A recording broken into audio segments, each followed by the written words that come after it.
नमस्कार, आप देख रहे हैं प्राइम टाइम। मैं हूं नगमा। महाराष्ट्र की उठापटक, बिहार का बवाल, राज्यों के चुनाव, तरह तरह के आरोप प्रत्यारोप, धरने, आंदोलन, बयानबाजी जैसे पूरी राजनीति सुलग रही है। क्या ये सब अलग अलग घटनाएं हैं जो इत्तेफाक से एक साथ घट रही हैं, या फिर इनका आपस में भी कोई वास्ता है? एक एक करके देखेंगे। शुरुआत महाराष्ट्र में चल रहे हंगामे से। वहां मुंबई के पुलिस आयुक्त रहे परमवीर सिंह को आज सुप्रीम कोर्ट से वो राहत नहीं मिली जिसकी वो उम्मीद कर रहे थे। सुप्रीम कोर्ट ने उन्हें हाई कोर्ट जाने की सलाह दी, लेकिन ये कम नहीं है कि सुप्रीम कोर्ट ने अपनी टिप्पणी में माना कि इसमें संदेह नहीं है कि मामला गंभीर है, प्रशासन को बड़े स्तर पर प्रभावित करता है। उधर परमवीर सिंह की चिट्ठी से ज्यादा बवाल अब पूर्व मुख्यमंत्री देवेंद्र फडणवीस के इस खुलासे से हो रहा है कि महाराष्ट्र में पुलिस अफसरों के ट्रांसफर पोस्टिंग के खेल में जमकर भ्रष्टाचार हुआ है। शायद इस विवाद का ही असर था कि आज मुंबई पुलिस के भीतर सफाई अभियान चल पड़ा। 86 अफसर बदल दिए गए। इनमें से 65 तबादले सिर्फ क्राइम ब्रांच से हुए हैं और इसके अलावा ठाणे की अदालत ने भी महाराष्ट्र एटीएस को एक झटका दिया और कहा कि वो मनसुख हिरेन की मौत की जांच से जुड़े दस्तावेज एनआईए को सौंप दें। इसके अलावा महाराष्ट्र बीजेपी के सभी बड़े नेता आज राज्यपाल से मिलने पहुंचे। मुलाकात के बाद फडणवीस ने उद्धव सरकार पर कई संगीन आरोप लगाए। एनसीपी जवाब देने में जुटी रही। सुधीर भाऊ मुनगंटीवार जी ने 100 घटनाएं राज्यपाल जी के ध्यान में लाकर दी है कि जिसमें सरकार ने संवैधानिक जिम्मेवारी का पालन नहीं किया है। और राज्यपाल जी से हमने इतनी ही मांग की है कि चूंकि मुख्यमंत्री भी बोलते नहीं है, सरकार भी ठीक चल नहीं रही है, ऐसे समय कम से कम मुख्यमंत्री जी को आप इसके ऊपर रिपोर्ट मांगिए। राज्यपाल जी को अधिकार है कि आपने हफ्ता वसूली पर क्या एक्शन लिया, आपने ट्रांसफर रैकेट पर क्या एक्शन लिया, कोरोना के ऊपर आपने क्या एक्शन लिया। राज्य की सरकार पूरी तरह से खंभीर है। अस्थिर करने का प्रयास पूरी तरह से विफल हो रहा है। पहले कह रहे थे कि सरकार महीना भर नहीं चलेगी, फिर 3 महीना, फिर 6 महीना, फिर विधायक टूट जाएंगे कहा जा रहा था। जब सारी परिस्थितियों में कोई भी वो कुछ नहीं कर पाए तो सरकार को बदनाम करने का खेल भारतीय जनता पार्टी द्वारा शुरू है। खतरा यह है कि महाराष्ट्र के भीतर पुलिस प्रशासन पर उठ रहे ये गंभीर सवाल फिर राजनीतिक आरोप प्रत्यारोप में न खो जाएं। दरअसल चाहें तो हम इसे ओपन सीक्रेट कह सकते हैं कि पूरे देश में ट्रांसफर पोस्टिंग का एक कारोबार चलता है और पुलिस कभी नेताओं के इशारे पर लाठी चलाती है और कभी अपनी मर्जी से इंसाफ करती है। इससे जुड़े एक नहीं 2 मामले इन दिनों उत्तर प्रदेश में दिख रहे हैं।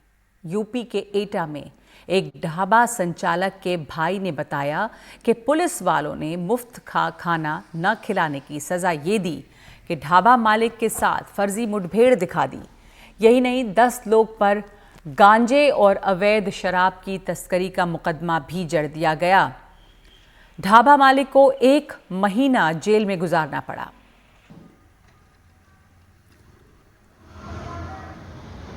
भाई की शिकायत के बाद इस मामले में पुलिस इंस्पेक्टर और 2 सिपाहियों को सस्पेंड कर दिया गया। फिलहाल मामले की जांच जारी है। इन्होंने पैसे ना देके किसी को फोन किया और यहाँ से देहात कोतवाली से फोर्स आई, 3 गाड़ियाँ भर के आई और सबको अरेस्ट करके ले गए यहाँ से। कुल कितने लोगों को यहाँ से ले गए? लगभग 11 लोगों को यहाँ से उठाया गया था। तो वो आपके स्टाफ के थे या ग्राहक वगैरह? उसमें सारे कस्टमर थे। एक हमारा केवल कारीगर था जिसको छोड़ दिया था बाद में, रवि यादव। 5 तारीख को इन्होंने करीब 10 बजे 6 राउंड फायर किए थाना परिसर में खड़े होकर। तो चाय वाला जो है सामने, उसने बताया कि जितने फायर होंगे उतने ही तमंचे लगाए जाएंगे उनके ऊपर। तो 6 फायर हुए तो अगले FIR में शाम को हमें पता चल गया 6 तमंचे। क्या लगाया लोगों ने? इन्होंने सर 2 किलो गांजा जो सामने खड़ी कैंटर से निकाला गया था, उसके गवाह मेरी माँ है, उनके सामने निकाला गया था। मेरे द्वारा तत्काल संबंधित कर्मियों को, पुलिस कर्मियों को निलंबित करने के लिए आदेश दे दिया गया है और साथ ही वो सभी पुलिसकर्मी जिनका इस घटना में संलिप्तता पाई गई है उनके खिलाफ मुकदमा कायम करके आवश्यक वैधानिक कार्रवाई करने का भी आदेश दे दिया है। तो जब पुलिस इतनी चुस्त दुरुस्त हो जाती है तो जनता भी पीछे नहीं रह जाती। लोग खुद पुलिसिंग करने लगते हैं। तब वो ना कानून की परवाह करते हैं और ना ही संविधान की। उत्तर प्रदेश के झांसी स्टेशन पर अखिल भारतीय विद्यार्थी परिषद के लोगों ने केरल की 4 ननों को ट्रेन से उतरने के लिए मजबूर कर दिया। क्यों? उन पर आरोप लगाया कि वो 2 लड़कियों का धर्म परिवर्तन करवा रही हैं। उन्हें थाने लाकर पूछताछ की गई। इस देश के बिल्कुल बराबरी के अधिकार वाले नागरिकों के साथ इस सलूक की कहानी बता रहे हैं कमाल खान। सामान लेके आओ, आपको भिजवा दिया जाएगा, ऐसी बात नहीं है, आप चिंता मत करिए। हाँ, अगर आप सही नहीं अगर सही है तो आपको भिजवा दिया जाएगा। अरे बाहर चलो, नेतागिरी कर रहे हैं। अरे नेतागिरी करते तो अभी तक पता कैसे चलता है? हो गया, चलो जल्दी आ रहे हैं मैडम, जल्दी आओ, ये गाड़ी छूट जाएगी। जल्दी बाहर वीडियो बना रहे हैं। केरल की सिरो मालाबार चर्च से जुड़ी 2 नन्स और 2 ट्रेनी नन्स को चलती ट्रेन में धर्म परिवर्तन का आरोप लगा के पुलिस की मदद से जबरदस्ती उतरवा दिया गया। पुलिस कहती है कि उसने ऐसा एबीवीपी के लोगों के कहने पे किया। अखिल भारतीय विद्यार्थी परिषद के लोगों ने ये कहा कि इनको उतारकर पूरी जांच की जाए और अजय शंकर तिवारी जी के द्वारा एक तहरीर दी गई। प्रकरण की पूरी जांच की तो पता चला कि 2 युवतियां जो राउरकेला उड़ीसा की थीं, जो ट्रेनिंग कर रही थी दिल्ली में, उनकी जांच की गई, उनके सर्टिफिकेट की जांच की गई। तो दोनों लड़कियों के पास से बैप्टिज्म सर्टिफिकेट मिला जो 2003 का था। बैप्टिज्म सर्टिफिकेट क्रिश्चियन रिलीजन में नामकरण का होता है, तो जिससे ये प्रूफ हो गया कि दोनों युवतियां बाई बर्थ ही क्रिश्चियन थी। इसके बाद मामले को शॉर्ट आउट करके संबंधित दोनों युवतियों को और दोनों नन को अपने गंतव्य के लिए राउरकेला उड़ीसा रवाना किया गया। 2 लोग उतर गए, उनको भी उतारो। नहीं, और लोग कहाँ हैं? दिखाओ नीचे। इस घटना से केरल के लोगों में काफी नाराजगी है। चर्च से जुड़े तमाम लोगों ने इसकी निंदा की है। केरल के सीएम पिनराई विजयन ने गृह मंत्री अमित शाह को एक खत लिख के इस पर सख्त कार्रवाई की मांग की है। उन्होंने अपने खत में लिखा है कि ऐसी घटनाएं देश और उसकी धार्मिक सहिष्णुता की छवि दागदार करती हैं। केंद्र सरकार को ऐसी घटनाओं की कड़ी निंदा करनी चाहिए। मेरी दरख्वास्त है कि आप इस मामले में हस्तक्षेप करें और इसमें शामिल सभी लोगों और संगठनों के खिलाफ कार्रवाई करें जो संविधान से मिली नागरिक स्वतंत्रता को छीनने की कोशिश कर रहे हैं। गृह मंत्री अमित शाह ने आज केरल में एक चुनावी रैली में केरल के लोगों को भरोसा दिलाया कि उनके साथ ज्यादती नहीं होगी। मेरे मित्र अल्फोंसी ने झांसी का मुद्दा उठाया। मैं केरल की जनता को आश्वस्त करना चाहता हूं, यूपी में भारतीय जनता पार्टी की सरकार है। केरल के किसी भी नागरिक को चिंता करने की जरूरत नहीं है। जो भी आरोपी है, जिन्होंने भी ये किया है, उनको कानून के हवाले जल्द से जल्द करने का काम भारतीय जनता पार्टी की सरकार करेगी।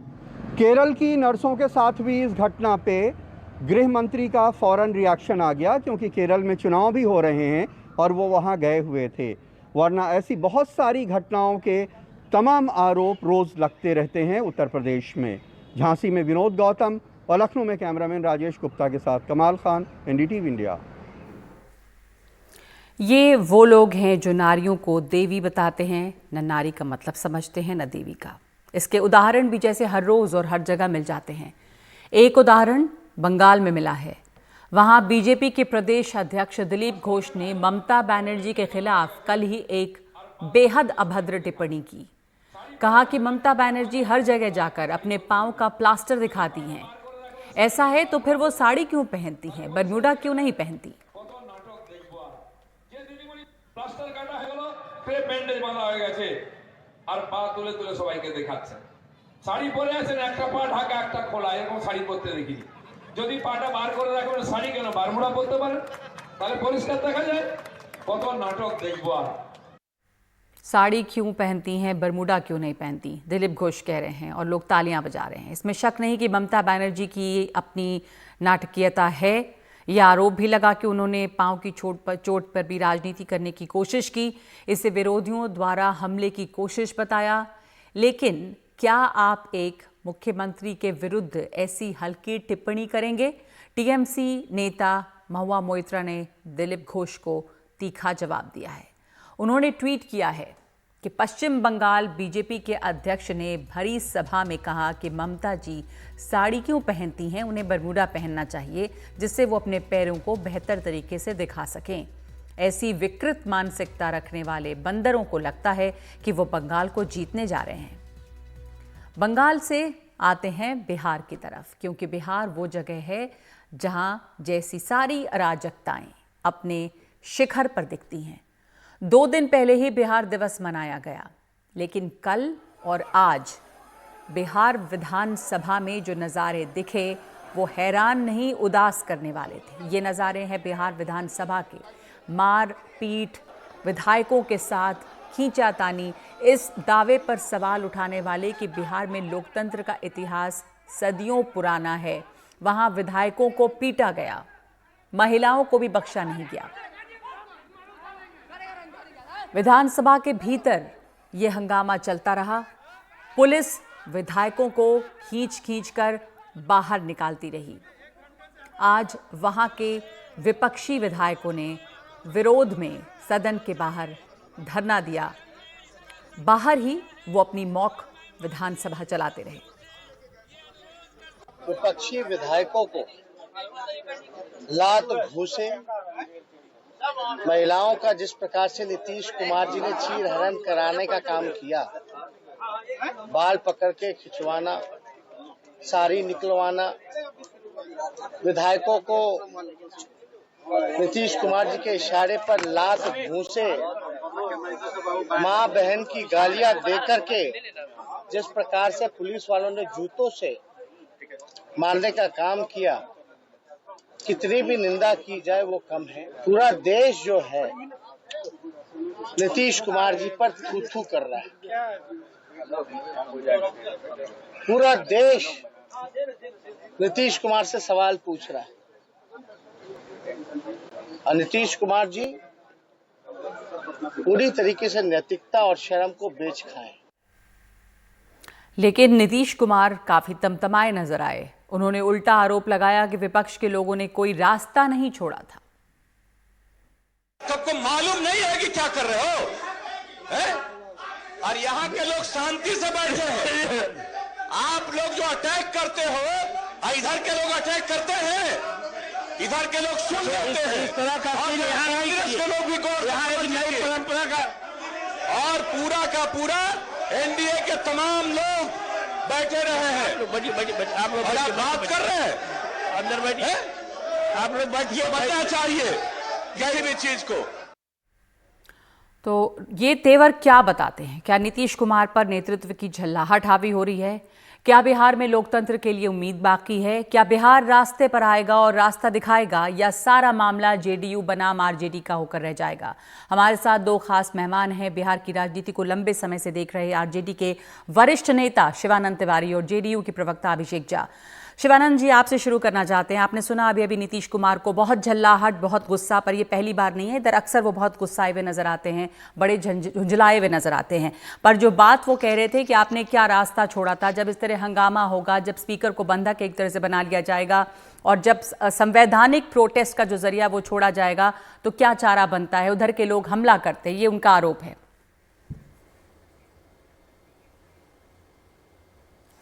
देखिए, नीतीश कुमार जिस ढंग से बोल रहे थे, अभी जो आपने उनके भाषण का क्लिप दिखाया, उसी से दिखाई दे रहा है कि नीतीश कुमार मतलब जैसे आपा खो चुके हैं। मतलब हमको बड़ा अफसोस होता है। नीतीश कुमार जब विद्यार्थी थे उस समय से हम नीतीश कुमार को देख रहे हैं। लंबे समय तक हम लोगों ने साथ काम किया है और देश भर में उनकी प्रतिष्ठा जो है, भाषा के मामले में और बोलने के मामले में जो संयम है, संयत है, उसकी वजह से है। और वो नीतीश कुमार इस तरह से बार बार भड़क रहे हैं। विधानसभा में जो उन्होंने भाषण किया, या आज अभी जो आपने क्लिप दिखाया, वो विधान परिषद का आज का मामला है। कल जो कुछ हुआ वो उसके अलावे आज भी जिस मूड में दिखाई दे रहे थे, मुद्रा में दिखाई दे रहे थे, वो आश्चर्यजनक है। अब सवाल उठता है कि उनके सामने रास्ता क्या था? उनके सामने कई रास्ते थे। एक तो रास्ता ये था कि जो बिल वो ले आना चाहते थे, जिसको आनंद फानंद में ताकत के जोर पर उन्होंने पास करवाया, उसको सेलेक्ट कमेटी में भेज सकते थे, प्रवर समिति में भेज सकते थे और मामला जो है टल जाता। या मान लीजिए वो कानून बनाना इतना जरूरी नहीं था कि उसके बगैर जो है बिहार का काम नहीं चलता, तो सदन को स्थगित कर देते अनिश्चित काल तक। तो कई रास्ते थे, इसके पहले भी इस तरह से बिहार में घटनाएं हुई हैं। हम आपको बताना चाहेंगे 1974 का आंदोलन चल रहा था और 27 मार्च 1974 को एक कार्यक्रम रखा था संचालन समिति ने, जिसके सदस्य जो है खुद नीतीश कुमार थे, और कहा था कि गांधी मैदान में हम लोग सभा करेंगे। गांधी मैदान के उस सभा में बहुत कम लोग इकट्ठे हुए, पटना में काफ़ी भय और तनाव का माहौल था, उसमें लाठीचार्ज हुआ। उस समय हम लोग के साथी रघुपति और अख्तर हुसैन सहित 12-14 लोग बुरी तरह से पीटे गए। और अगले दिन कर्पूरी ठाकुर जी ने, सरदार हरिहर सिंह ने, सचता बाबू ने, इन लोगों ने कार्य स्थगन का प्रस्ताव रखा। हरनाथ मिश्रा जी उस समय मैंने सभापति थे, स्पीकर थे विधानसभा के, उन्होंने नामंजूर कर दिया। और सचता बाबू जो बाद में सिंचाई मंत्री बने कर्पूरी ठाकुर के ये में, उनको कुर्सी से हटा करके खुद स्पीकर के कुर्सी पर बैठ गए और लगभग 40 पन्ने का प्रोसीडिंग जो है उस समय चला था, और इस तरह की कोई परिस्थिति नहीं आई थी। 1986 में इसी तरह से कर्पूरी ठाकुर वगैरह ने 2 दिन 2 रात जो है धरना दिया था विधानसभा में, लेकिन पुलिस नहीं बुलाई गई थी, वहां मार्शल से काम चलाया गया था। 3 महिलाएं थी अपोजिशन में विधायक, उनके लिए ये विशेष अनुमति दी गई कि महिला कभी नहीं पुलिस हुआ। को बुला और करके लोकतंत्र उनको के लिए इसे काला दिन कहा जा रहा है कि एक जो लोकतंत्र का मंदिर कहलाता है, उस पर बहुत सारे ऑपोजिशन के नेता भी प्रतिक्रिया दे रहे हैं, चाहे वो राहुल गांधी हो या वो अखिलेश यादव हो। पुलिस अंदर जो बुलाई गई। बहरहाल जो मैं बात आपसे पूछ रही हूँ कि Bihar special armed police act को जिस तरह से पास कराया गया, उसका विरोध है, वो एक अलग मुद्दा है कि उसमें क्या खराबी है, उसको कैसे क्या करना चाहिए था, सिलेक्ट कमेटी में भेजना चाहिए था या नहीं। पर जो हंगामा मचा वहां पर, क्या उस हंगामे के बाद आरोप ये है कि आरजेडी के या जो ग्रैंड अलायंस है उसके जो तमाम नेता हैं, उन्होंने एक तरह से स्पीकर को बंधक बनाया था और हंगामा कर रहे थे और अटैक कर रहे थे, तो क्या रास्ता बचा था? जो अभिषेक आप क्या कहेंगे, क्या रास्ता पुलिस बुलाने का ही था, क्या मार्शल नहीं थे? ये इस तरह से हंगामा जो हमने तस्वीरें देखी कि मार पीट, किसी का हाथ टूटा, महिलाओं के साथ बदतमीजी, कपड़ों से उनको खींचना, ये तस्वीरें किस चीज को जस्टिफाई करती हैं? देखिए नगमा जी, इस पूरे घटनाक्रम को अच्छे से समझने की जरूरत है। किसी भी एक बिल पर किसी पार्टी या किसी दल का विरोध हो सकता है या वो पक्ष में हो सकते हैं। ये बहस का मुद्दा था अगर वो लोग ये रास्ता चुनते कि सदन में आते और बहस करते। सबसे पहले राजद के लोगों ने रास्ता चुना कि उन्हें प्रोटेस्ट करना था, उन्हें विधानसभा का मार्च करना था। चलिए वो एक मसला था, रोड पर जो कुछ हुआ वो पूरे देश ने देखा। अब चलिए आते हैं विधानसभा के अंदर। मैं सबसे पहले इस बात को स्पष्ट कर दूं कि विधानसभा के अंदर अगर किसी तरह की कोई इस तरह की हरकत होती है, चीफ जस्टिस के ऑफिस में होती है, गवर्नर हाउस में होती है, तो वहां पुलिस को बुलाया जाए, इसका निर्णय सरकार नहीं लेती है। या जो पूरा का पूरा जुरिस्डिक्शन है वो स्पीकर महोदय के हाथ में था कि अगर अराजकता का स्तर इतना बढ़ाया जाता है माननीय सदस्यों के द्वारा, तो वह वहां के लोकल जिला के प्रशासन को बुला सकते हैं स्थिति को नियंत्रित करने के लिए। हुआ भी वही, सारे चैनल्स ने चलाया है, आपके चैनल ने भी चलाया होगा कि किस तरह से इन लोगों ने अपने कपड़े प्रोटेस्ट खींचे के नाम गए, पर उनको बाल से खींचा गया, इसकी तस्वीरें सबके सामने है, वो सही है? जी हाँ, निश्चित। जो भी घटनाक्रम है आपके सामने, आपके चैनल पर चल रहा है, अन्य चैनलों पर चल रहा है, वह सब तो हुआ ही है और बेहद दुर्भाग्यपूर्ण। उस पर आपको कोई अफसोस नहीं है? वो तस्वीर पर आपको कोई निश्चित रूप बहुत दुख नहीं है? आपको बुरा नहीं लग रहा कि इस हालत में पहुंच गई है हमारी डेमोक्रेसी? नगमा जी, मेरी अगली लाइन वही थी कि जो भी घटना घटी है बेहद दुर्भाग्यपूर्ण है। इसने बिहार को कहीं ना कहीं शर्मसार किया है। हम सब लोग इससे बहुत व्यथित और दुखी हैं, लेकिन इस घटना के कारण को भी जरा एनालाइज। पुलिस बुलाई गई, सरकार ने पुलिस बुलाई, नीतीश कुमार इतने नाराज नजर आ रहे हैं, वो चीख रहे थे अभी जो हमने सुना कि जिस तरह से हमलावर होते हैं हम लोग हमला नहीं करते हैं, रास्ता नहीं छोड़ा गया हमारे लिए। इसका मतलब वो कह रहे हैं कि जो पुलिस बुलाई गई वो सही था। 60 सेकंड का रास्ता, 60 सेकंड का समय मुझे दीजिएगा नगमा जी।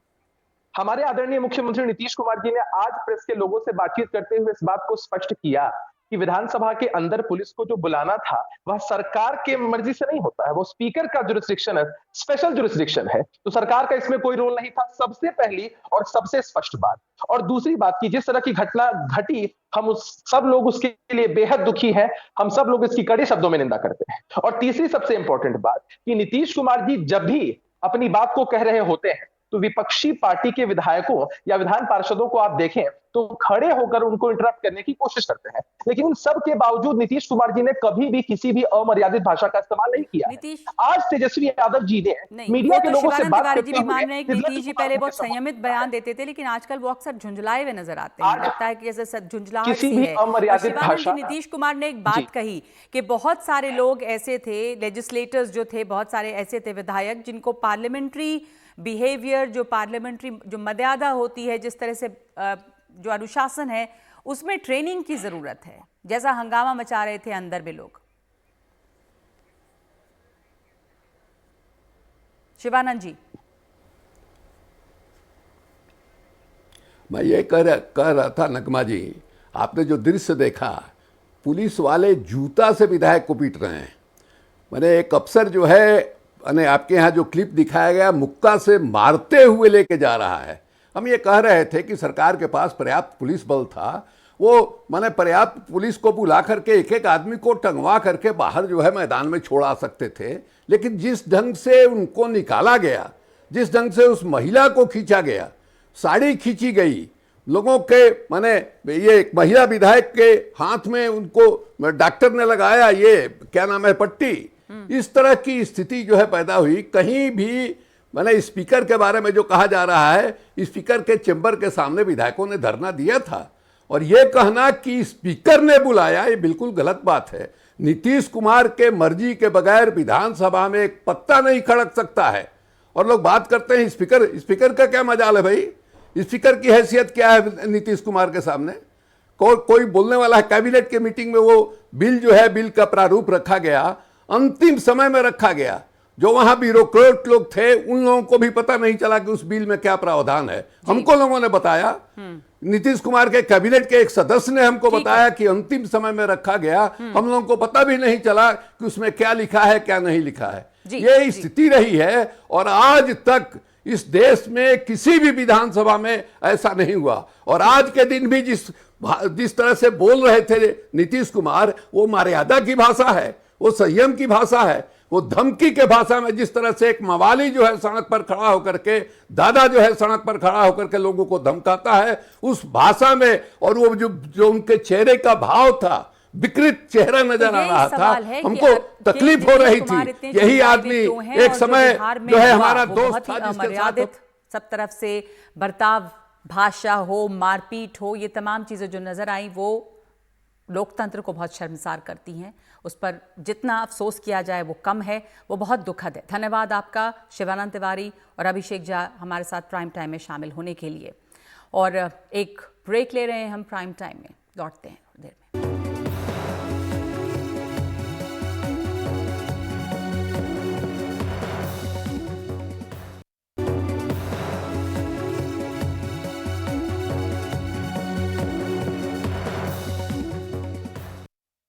आप शायद भूल गए हों, इस देश में लॉकडाउन का 1 साल पूरा हो गया। ये लॉकडाउन सबके लिए बहुत भारी बीता था, लेकिन कुछ लोगों के लिए और ज़्यादा भारी गुजरा।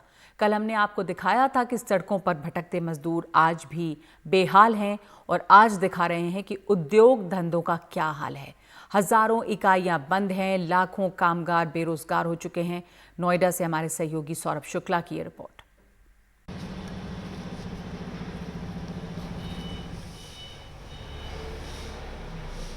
अगर ये मशीनें चल रही होती तो हजारों मजदूर बेरोजगार ना होते।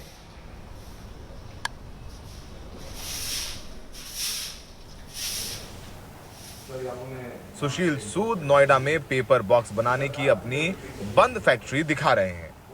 लॉकडाउन के बाद से नोएडा में पैकेजिंग और प्रिंटिंग से जुड़े 10,000 से ज्यादा उद्योग बंदी की कगार पर हैं, और 1 लाख से भी ज्यादा लोगों की नौकरियां जा चुकी हैं। 20% के करीब लोग चले गए थे, उसमें से 10% वापस आए। बाकी हमारे को जब यहाँ पर लॉकडाउन के बाद काम में प्रॉब्लम आनी शुरू हुई, तो 20% के करीब हमने लोगों को अपनी फैक्ट्री से हटा दिया। और अब क्योंकि पेपर के रेट इंक्रीज़ हो रखे हैं, तो अब 1 हफ्ते से तो ऐसा लग रहा है कि भाई अगर ऐसे ही चलता रहा, बल्कि पिछले 1 महीने से, तो ये टोटली बंद हो जाना। तो इसमें तकरीबन 4 से 5 लाख एम्प्लॉई इन्वॉल्व है, जिनको कहीं ना कहीं डायरेक्टली इनडायरेक्टली नुकसान होगा। अगर हम इसमें 20% भी बोलते हैं, 25% भी बोलते हैं कि हटा दिए गए या बंद हो गए, तो आप खुद अंदाज़ा लगा सकते हैं कि 4 लाख में से 25% गए तो 1 लाख एम्प्लॉई इसमें बेरोजगार हो जाएगा। बेरोजगार हो गए हैं, मतलब लॉकडाउन के बाद और अभी तक हो गए हैं, और अभी 1-2 लाख अगर ऐसे ही चलता रहा तो 2-2.5 लाख बेरोजगार और हो जाएंगे। राकेश कोहली 33 साल से नोएडा में स्टील अलमीरा बनाने की फैक्ट्री चला रहे हैं। कहते हैं ऐसे हालात 30 साल में नहीं देखे। स्टाफ 50% कम किया है और कच्चे माल के दाम इस कदर बढ़े हुए हैं कि इनकी फैक्ट्री अब बंद होने की कगार पर है। जो पिछले 33 साल में आज तक नहीं हुआ, वो ये पिछले 1 साल में हो गया मेरे साथ। एक तो लेबर जो है, हमने 50% लेबर कम कर दी। रॉ मटेरियल के दाम इतने बढ़ गए हैं कि हमें आगे से रेट ही नहीं मिल रहा। हम अपना यूनिट खाली इसलिए सर्वाइव चल रहे हैं कि हम रेस में बने रहे, क्योंकि हम तो खाली अपनी लेबर को तनख्वाह देने के लिए, उनका पेट भरने के लिए काम कर रहे हैं। हमें कोई प्रॉफिट नहीं मिल रहा। सरकार की तरफ से हमें कोई भी किसी तरह का भी राहत पैकेज नहीं मिला है। मेरी सरकार से ये गुजारिश है कि कम से कम जितना भी हम आपको रेवेन्यू देते हैं, चाहे GST के उस पर देते हैं, चाहे हम इनकम टैक्स पे देते हैं, उसका कुछ परसेंटेज 10%, 20% आप हमें लोन के क्या आप हमारी मदद कीजिए और हमसे 1% या 2% पे ब्याज लीजिए सालाना, और हमारी मदद कीजिए ताकि हम आगे सर्वाइव कर सकें और आगे और 10 घरों को हम पाल सकें। आप दिल्ली से लेकर कन्याकुमारी तक चले जाइए, आपको औद्योगिक क्षेत्रों में ऐसी बंद पड़ी फैक्ट्रियों के बाहर लटके ताले दिख जाएंगे। जगह जगह टू लेट यानी ये इमारत किराए पर खाली है के बोर्ड दिख जाएंगे। नोएडा औद्योगिक संघ के प्रमुख विपिन हलन हमें बताते हैं कि पिछले 1 साल में सिर्फ नोएडा के उद्योगों को 3 लाख करोड़ का नुकसान हुआ है। पिछले 2 या 3 महीने से जिस भी कंपनी के रॉ मटेरियल हैं उसमें 150 से 200% की वृद्धि हो गई है। तो आज की डेट में किसी भी कंपनी वाले ने कोई भी ऑर्डर किसी भी रेट के ऊपर अगर बुक कर रखा है, वो अपना ऑर्डर को पूरा ही नहीं कर सकता। सपोज करिए किसी ने कोई चीज़ 100 रुपये में मार्केट में बेचनी है, आज रॉ मटेरियल उसका आता था 60 रुपये का, आज उसको रॉ मटेरियल ही 110 रुपये का मिल रहा है, तो वो अपने ऑर्डर्स पूरे कर ही नहीं सकता। इसी चक्कर में लोगों ने अपनी प्रोडक्शन कम कर दी, लोगों ने अपनी इंडस्ट्री बंद करनी शुरू कर दी है। आज हम बात करते हैं तो यहाँ से मोर देन कम से कम 3 लाख करोड़ का यहाँ पे बिजनेस होता है। अगर पूरे साल ही काम नहीं चला तो वो सीधा ही यहाँ की उद्योगपतियों के लिए, सरकार को, राजस्व के लिए सीधा नुकसान है। सरकार से कुछ मदद की उम्मीद? सरकार को हम बार बार लिख रहे हैं, सरकार से की तरफ हम आशा भरी नज़रों से देख रहे हैं कि शायद सरकार इस बात को हमारी को समझे कि हम लोग मध्यम वर्गीय यहाँ के लोग हैं।